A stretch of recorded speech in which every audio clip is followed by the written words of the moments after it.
Good morning. This is just a quick reminder to myself on setting the truss height.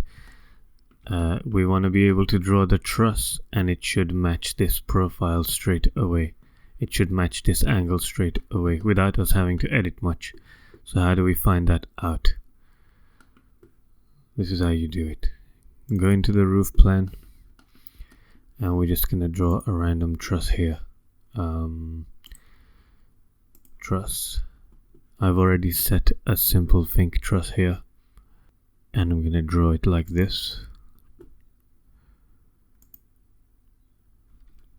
And then use the section view to have a look at it. Now you can see that this truss isn't angled as much as the pitch here. The pitch is at 40 degrees and I want the truss to match this pitch. So what do? If you click on the truss here, you can see in the properties panel that the truss height is 2400.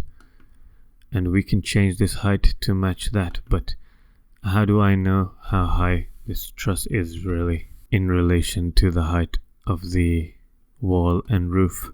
The truss actually measures from the middle of the components, so you would need to draw a line from here to the bottom and then find the middle, which is this, and just draw a little line like that.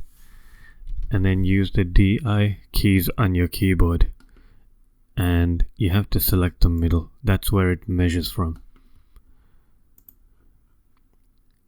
And that's coming out as 2400. So if I take the DI key again, actually I'm just going to draw a quick line to here. Okay, I already had one. Right. If I measure from here to here, it comes out as 2850. That means I'm going to move this up to here. Is that how far I want it to go? Sure I do. So now I'm going to change this figure in the properties panel, 2400, to this figure, 2853. And there, your truss is matching. Check out technicaldraft.com for articles about technical drawing and architecture.